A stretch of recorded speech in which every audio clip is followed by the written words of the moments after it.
Good morning, good morning, good morning, good morning, everyone. Good morning. Yes, it is a Friday. Woo! The end of the week. Good morning to everyone. I say good morning. You are all welcome. You know what time it is? It is time for English home language for grade 8. So this is the last lesson before our assessment week next week. Yes, so you will be writing English on the 22nd. Yes, the test is ready. It's just waiting for the day where you will have to write it. Okay. So in today's lesson, we will be doing questions and euphemism. And I will also be taking questions of anything that which you do not understand. Okay, if there's anything, whether it's from this lesson or any other previous lesson, if there's anything you still need clarity on, okay, you can still ask a question on it, and I will devote the last few minutes of the lesson to answering those questions that which you may have as a way to help you to prepare for the test next week. Okay, yes. So let us quickly take the register. Let us see who is with us today. Let us see who is with us today.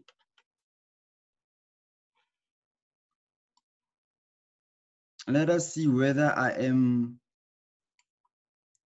all by myself this Friday or not. Okay, let's see. All right, okay. So I'm not alone. So good to see your names. So good to see you. You are all welcome in this morning. Yes, thank you for joining us. You are welcome.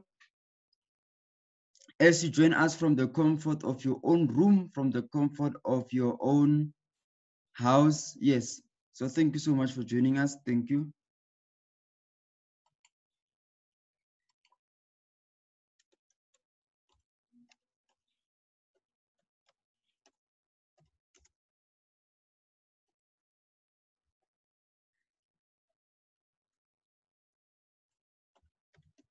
Okay, so we thought waste of time, let's get started. So I did say we will do questions and euphemisms. So let's skip straight to that. Okay.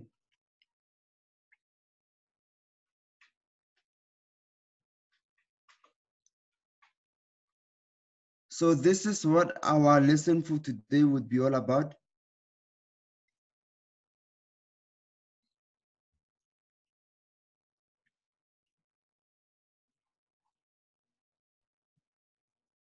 So this will be what our lesson for today would be all about. So yes, it will be questions and euphemisms. So I'm going to quickly run through them so that I can be able to take any question that which you might have about anything. Yes.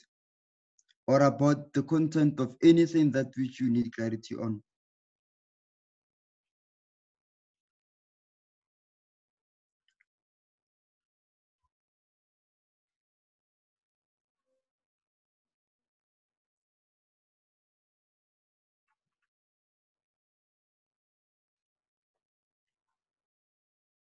Okay, let's get on to it. Remember, we did say that question marks are used at the end of direct questions. So yes, even in the test, there are questions. Even in your test, there is a question where you have to punctuate a paragraph. Okay, so make sure that you know and you understand all your punctuation marks. You know how they work. You know how they work and what is their significance, because you will need to apply that knowledge. You will need to apply that understanding in the test next week. Okay, so anyway, I will tell you about the test towards the end of the lesson. Let us finish with the lesson first. Remember, if you have any question, you can write it in the chat, and if the question is about next week's test, then I will answer it at the end, towards the end of the lesson. Okay, remember the 6 common words: what, where, when, why, which, how, as well as who. Yes, all right. So anyway, let us run through quickly this section that which we had to continue from our previous lesson.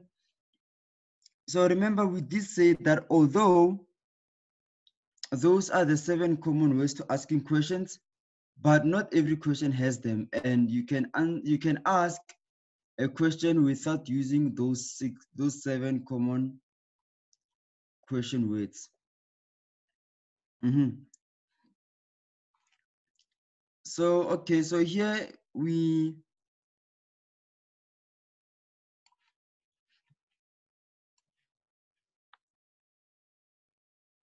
okay, so here we are going to learn about how to turn a statement into a question by adding the question tag to the statement. So okay, this we did in the previous lesson yesterday. You remember where we talked about the question tag and how this question tag can change a statement to become a question.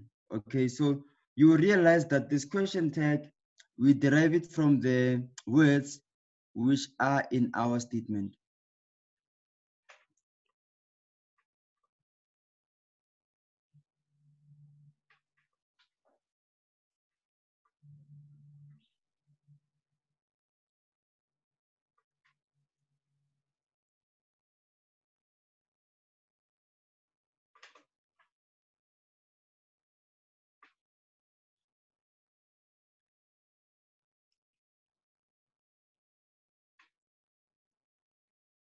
Okay, so yes, that is one way that which we can turn a statement into a question by adding a question tag.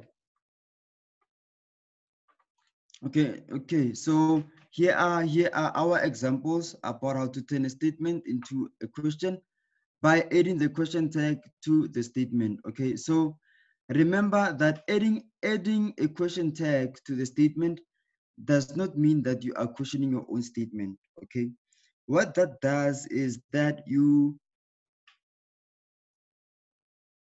statement, it demonstrates where you stand as a person. Okay, so your statement demonstrates where you stand as a question. No, sorry, your statement it tells us, or it tells whoever you are asking a question, where you stand about a certain matter. And then the question tag aims to ask a question so that you know whether the next person agrees or disagrees with where you stand about a certain matter. Okay, so here is an example that we said, we are going home.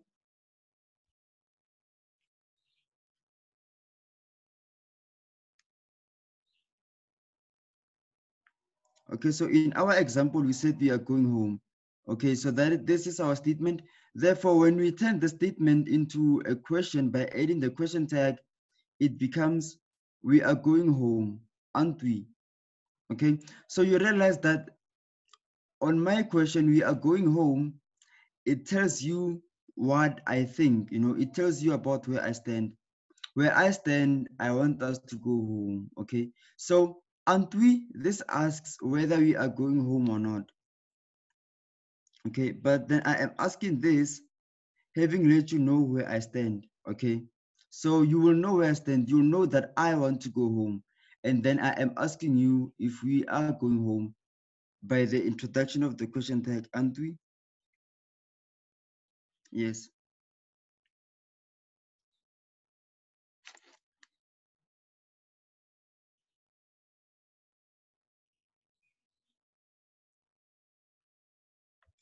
And then the next one, you should write your homework today. Okay, so that is the statement. If we add the question tag, then it becomes, you should write your homework today. Should not you? Okay, so this shows that we know your position now. Okay, you know our position, that, according to us, we say that you should write your homework today. Okay, you should be writing your homework today. Okay, but even so, we still continue to ask you if you shouldn't be writing your homework today.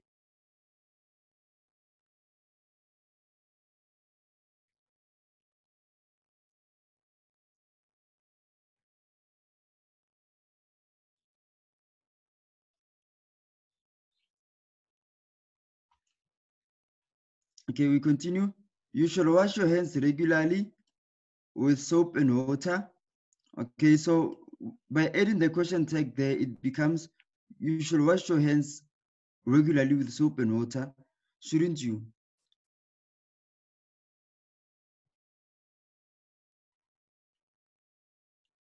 Okay, then it shows us, from from the first part of my question, you know where I stand.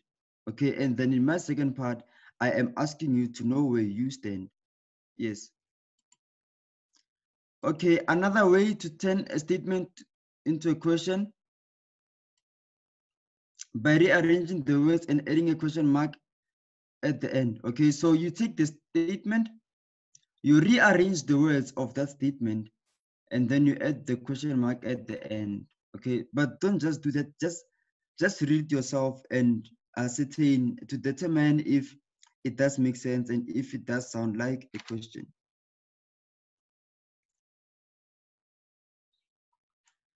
Okay, so I am going to use the same statements as examples for this one.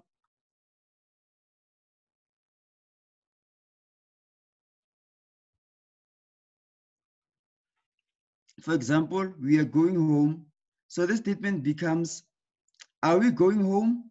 So you realize here that what we did was to rearrange the words, okay? The words here have been rearranged, and by rearranging them, then we are questioning what we are saying, okay? So then this then becomes our question. Okay, so we are going home, it becomes, are we going home? So this then becomes our question where we have to answer with yes or no.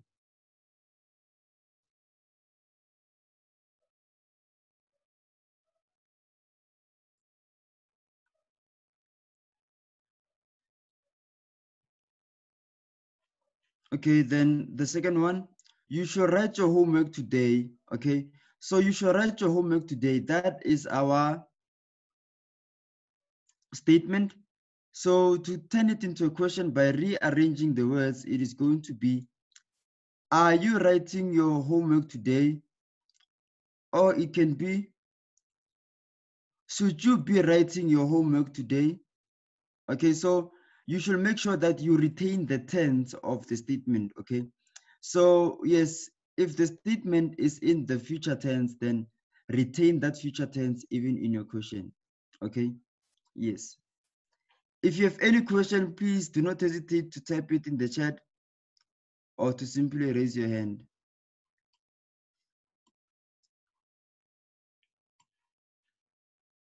Then the third one, wash your hands regularly with soap and water. Then this will become, are you washing your hands regularly with soap and water?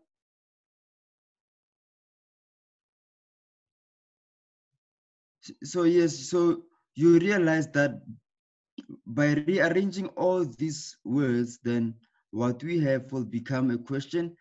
And the very important thing, that which shows us that this is a question, it is when we have the question mark at the end. Okay, so the question mark, it always informs us that the sentence is a question.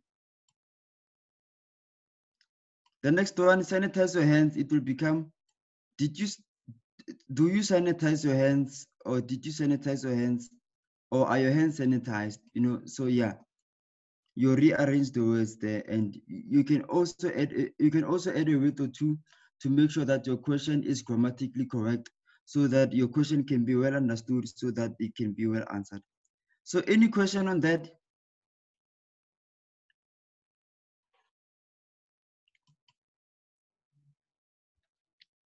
Okay, right now I am going to write the sentence in the chat, and I'm going to ask you to write it in a question form, okay?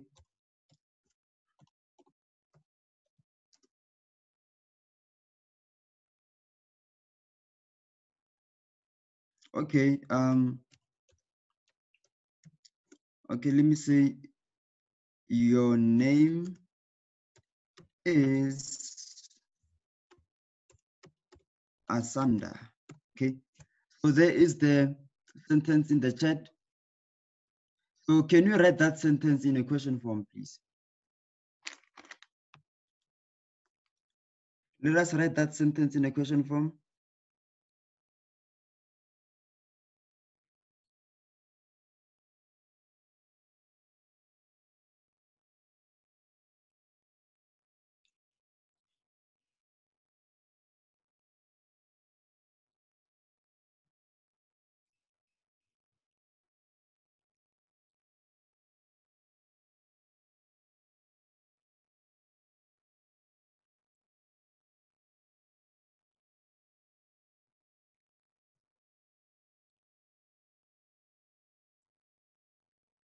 Okay, let us see, let's see. We have Helene saying, is your name Asanda? Yes, that's excellent, Helene, that's correct. You realize that what you do here is you have simply rearranged the words in the sentence. Thank you, Helene. We also have Felicity as saying the same thing, saying, is your name Asanda? Thank you, Felicity. And then we have Nkanka saying, your name is Asanda, isn't it? That is also correct. Remember, I introduced two ways to turn a question, to turn a statement into a question. One way it is by adding a question tag to the statement, and the other way is to rearrange the words. So I am very glad, I'm proud of the way you did it, because I see Helene and Lisedi, you both said, is your name Asanda? So what you did was to rearrange the words so that it can be turned, so that the statement can be turned into a question. That is correct. That is one way of doing that. And then I see Nkanka has said, your name is Asanda, isn't it? So yes, Nkanka, that is also correct, because what you did, Nkanka, was to introduce the question tag to our statement so that you can turn the statement to become a question. Thank you so much. Thank you so much.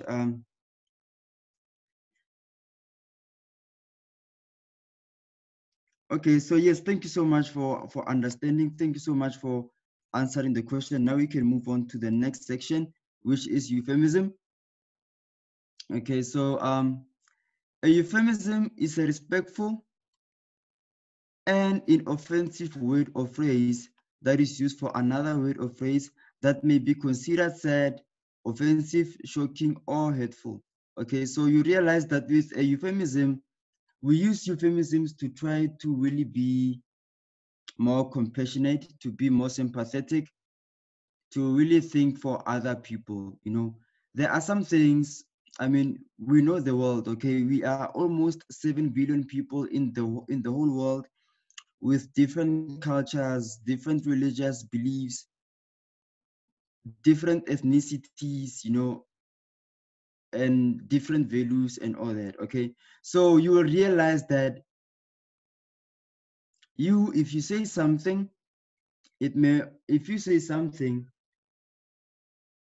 it may really be, the way you say it may be hurtful, it may be offensive, or it may be shocking to people of other ethnic groups, to people of other religious beliefs, you know, yes. So that is why there is a euphemism, to make sure that in whatever that which you say, you do not offend people. Remember, you can want to say something good, you know, but then because of the way you say it, it comes off as being offensive. You know, I mean, that happens, okay? That happens. That is the reason why with most programs and shows on TV, before it starts, you know, they say something about age restriction, you know. They will tell you that parental guidance is advised. They will tell you that this is not for sensitive viewers. This is not for viewers under the age of 16, under the age of 18, you know, because of some of the things which are said, some of the things which are done, they may be shocking, they may be offensive, and they may be hurtful to certain religious groups, to certain ethnic groups, you know, to people of certain age groups and things like that. Okay, so yes, that is the reason why euphemisms are used in such instances. Okay, and that is where we start to appreciate euphemism, and you realize that without euphemism, chances are that, I know right now there are some people who are angry at you or they are not in talking terms with you because of something you've said or because of something you've done. But I can promise you that if it was not for euphemisms, then most people will be feeling that way about you. You know, they will be thinking that you are someone who is inconsiderate, you are selfish, you are simply hateful, you are a very offensive person, you do not care about people's feelings. Okay, so euphemisms, it does really help us to communicate what we want to communicate without offending people, because chances are if you can say something to someone which offends them, then chances are that they will not listen. Okay, they will not listen because they will be hurt, you know, so they will not listen. So then a euphemism really does help to really put a bandage on the wound, to really not help people, so that you can be listened to, so that you can be given a hearing.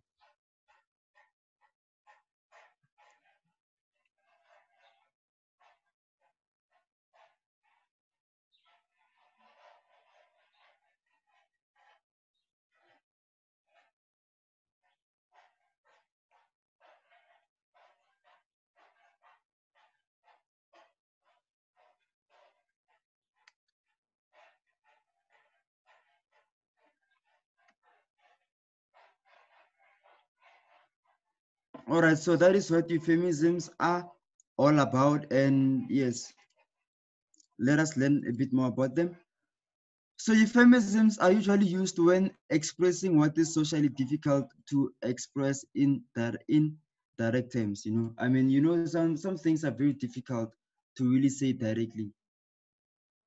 Yeah, I mean, you know, there are many of such things which are difficult to say, and you realize that it also depends on who you are talking about. You know, I mean, yes. So that is how it is. Okay. So for example, if okay, if we wanted to say this, if we wanted to say something to the effect that it was Hitler who caused the genocide, then it will be better to say it was Hitler who caused the ethnic cleaning. Why? Because okay, in your social science, in your history, you know about Hitler.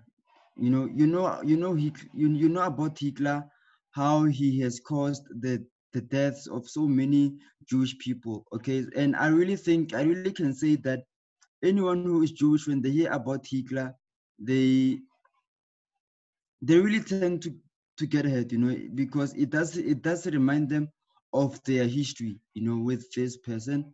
Okay, so because of that, you really just can't say it loud like that. You really just can't say it directly like that, to because for them it is very difficult, you know, for them it is very difficult, and that is just simply unfair of you to say something like that. So therefore, it will be best to use a euphemism to try to communicate the same thing.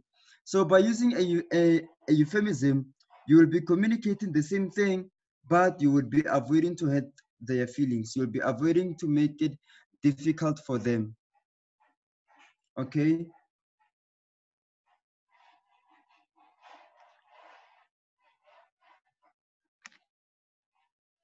Okay, and then again, euphemisms are used to discuss an issue that is terrifying or taboo. For example, there were more than 50 victims at the accident at the factory. So you can see that this is very terrifying. Okay, I mean, can you imagine if you read that sentence in a newspaper and then you realize that this accident or this, it happened at the same factory where one of your family members work at. Okay, I mean, chances are you would be terrified. Okay, but then if the newspaper can put it like this and say there were more than 50 casualties at the incident at the factory, then you wouldn't be as terrified as you would have been if they said 50 victims at the accident. Okay, so you will realize that the word victim, we usually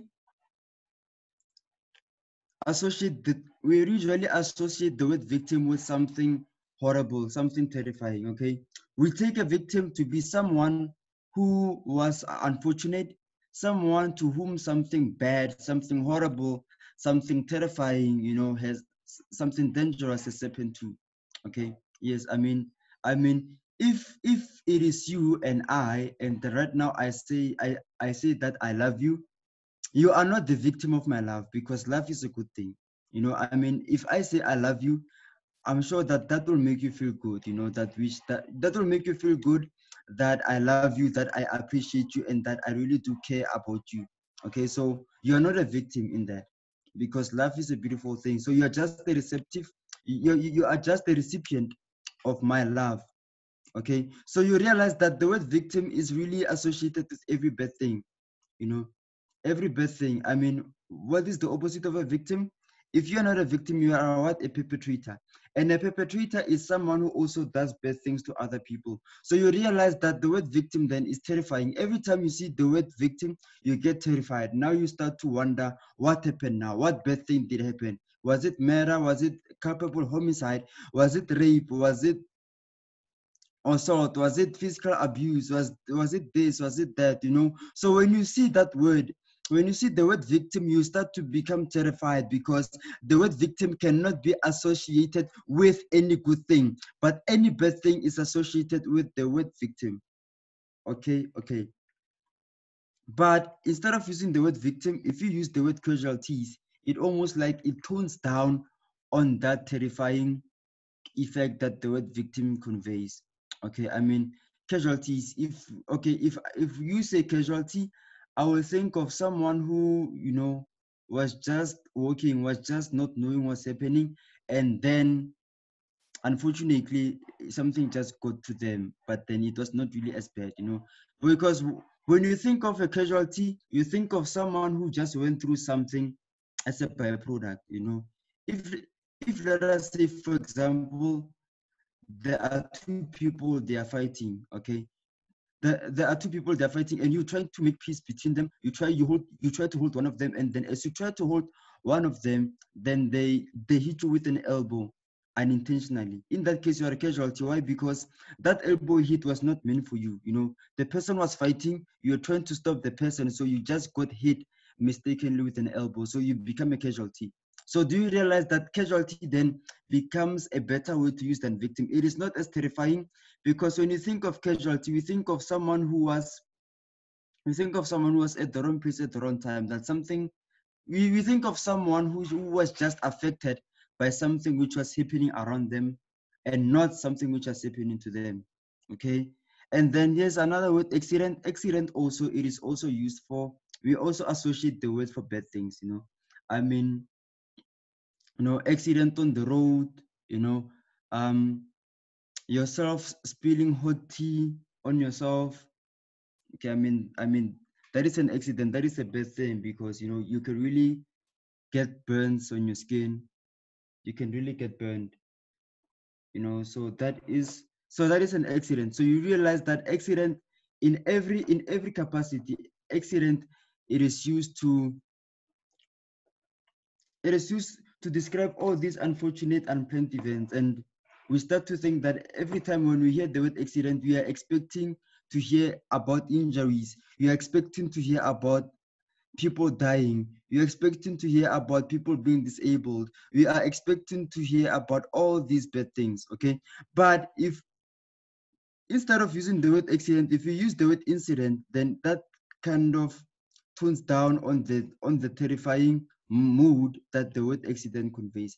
I mean, an incident can be either good or bad. Okay, so in this case, an incident is neutral. Yes. So do you see how important euphemisms are? Then another use is we use a euphemism to elevate the status of something. Okay, for example, it is a good quality used car. So you realize that if you could go to a car dealership, and the salesman there shows you this other car, and they say to you, this is a good quality used car. Okay, chances are that even if that is the car that which you wanted, but even if that is the model of the car that which you wanted, chances are that you will not buy it. Why? Because of what they said. Because he said used car. Okay, so then you think, I mean, okay, fine. Let us think about the word used. Every time you hear about the word used, what comes to mind? Let's talk about it. Can you raise your hand in the chat and tell me what comes to mind when you hear the word used?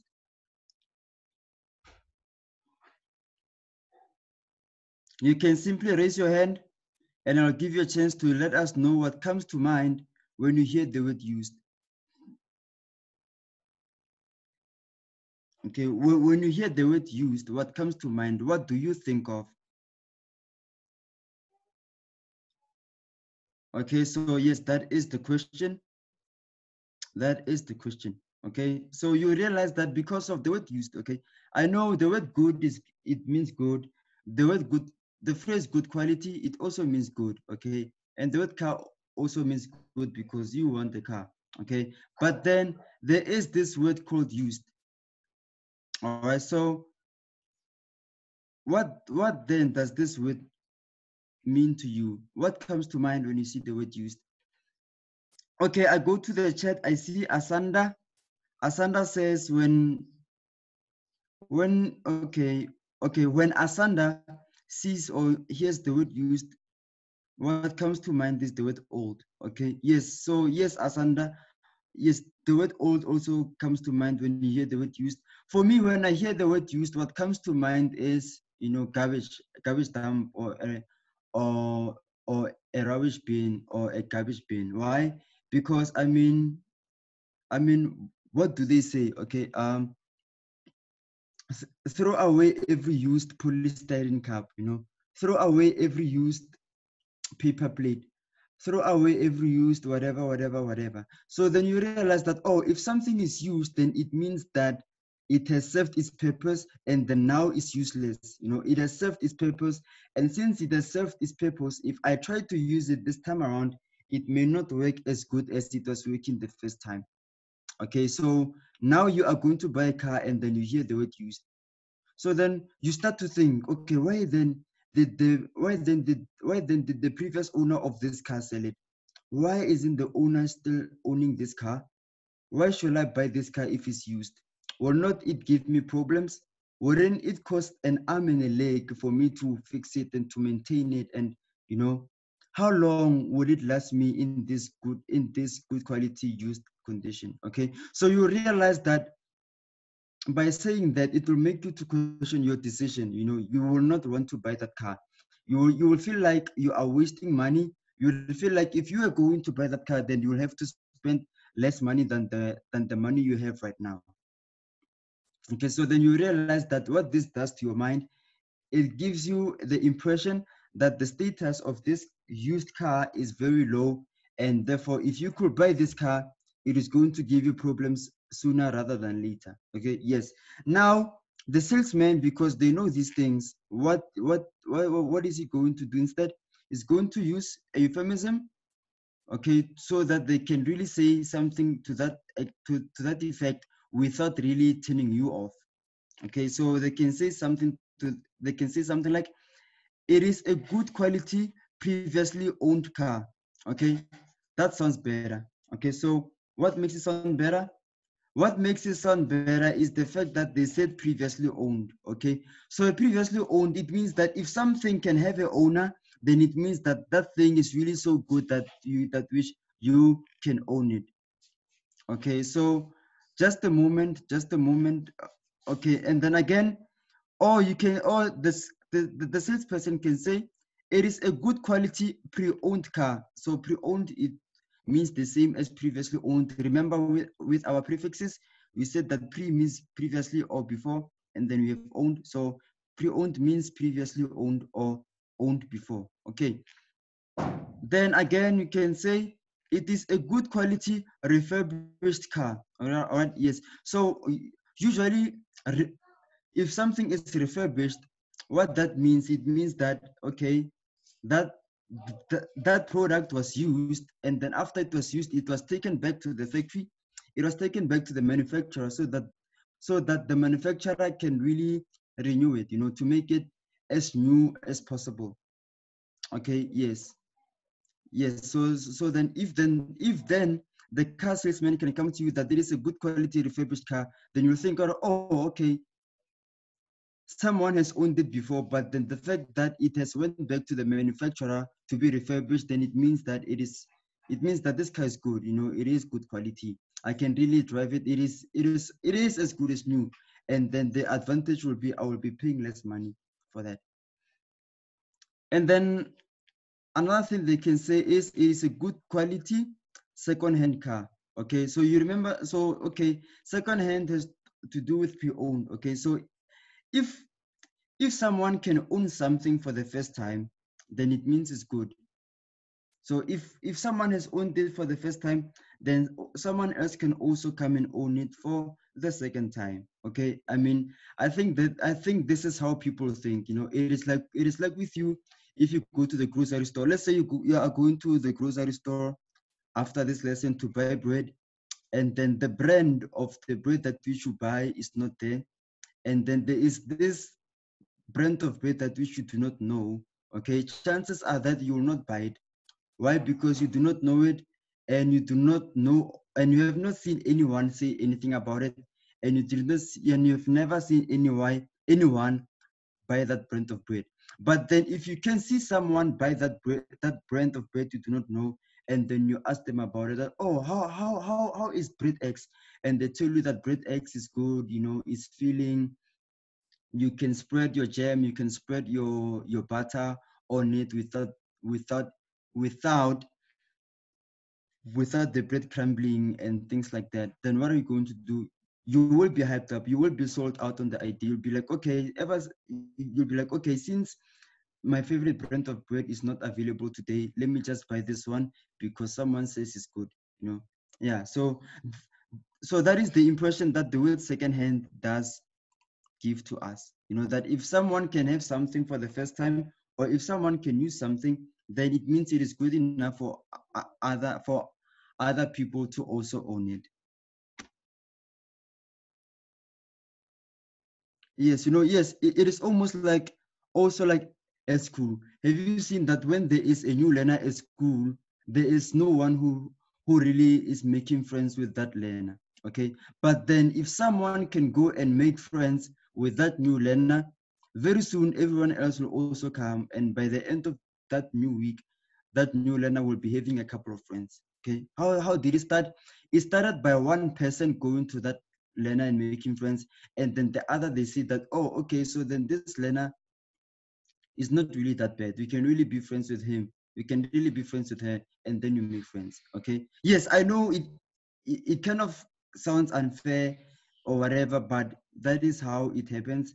And yeah, I really think that is something that which you can observe. Okay, yes, so that is the impression that the word secondhand does give to us, that if someone can use something, then it is good enough for me to also use it.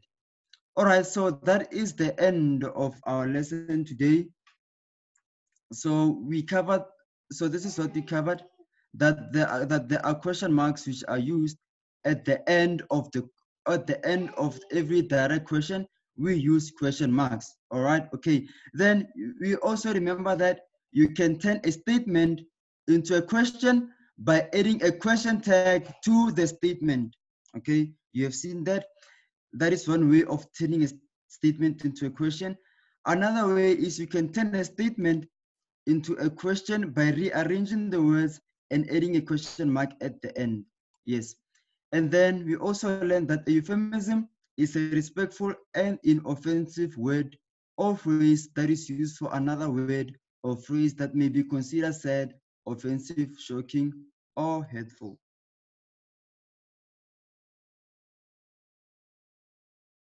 Was really all about. Okay, so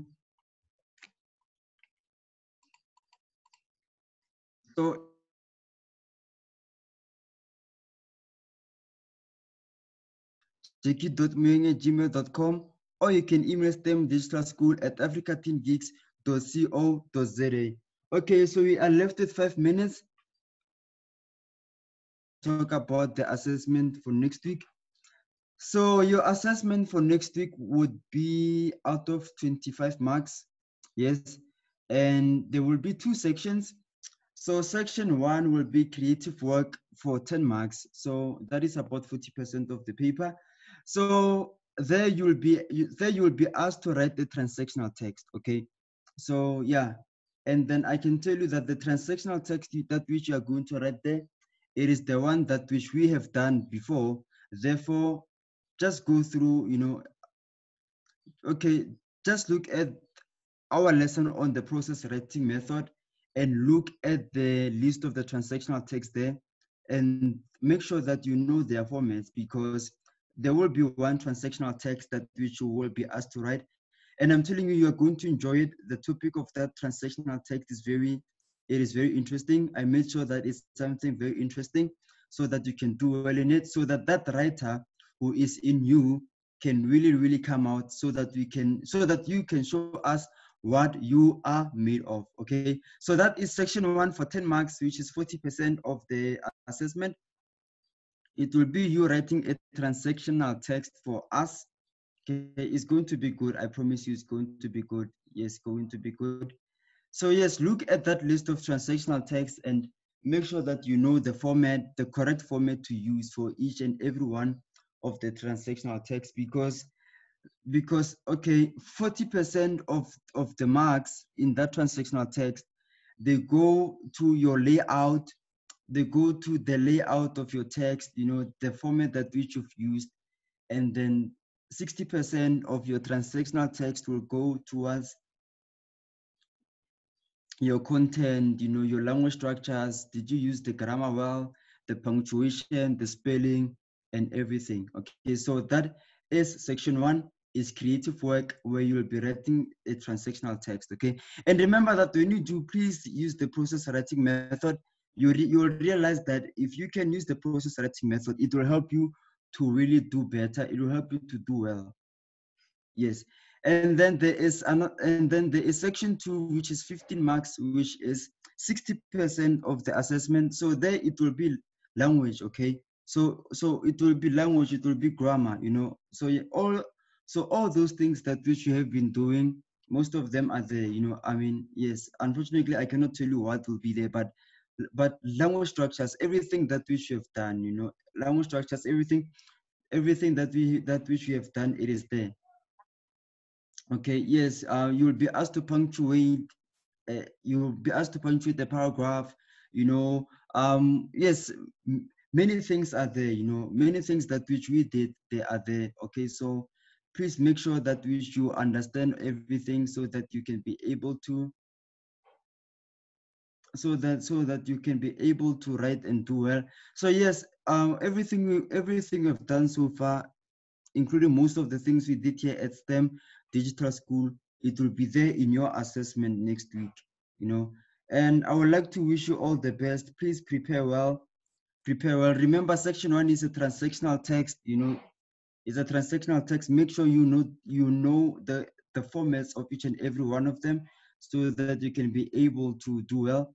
And then section 2, which will be your grammar and things like that. Yes. Any question? I'm left 2 minutes.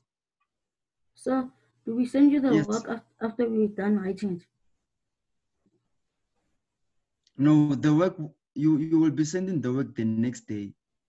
Yeah, Yeah, and so then I'm we are saying, do going. we send it after, like, after we finish the test? Do we send it? We take a picture of it and send it, or do we send it the next day? Okay, you will have to send it the next day, but next week I will give you all the details about how we are going to do it. Yes, sir. Okay. Okay, so thank you so much for that. It seems like Nkanka is ready for the assessment. She's been asking about how we submit. That's good, Nkanka. That's good. That's good. That's good. So I wish everyone the best. Thank you so much. You have been very wonderful learners, and I really hope you will all do well. Yes. Thank you so much for joining us for today's lesson. Oh, sorry, Nkanka is a boy. Thank you, Nkanka. Thank you. Thank you. I see you are ready, and I wish everyone the best, that you will do well. And today's Friday, may you have a wonderful one, have a wonderful weekend. Remember to take care, keep well. If you are going out, please wear your mask, wash your hands with soap and water, use a hand sanitizer, and remember to observe social distancing regulations. So from all of us here at STEM Digital School, we love you, goodbye, and take care. Bye-bye.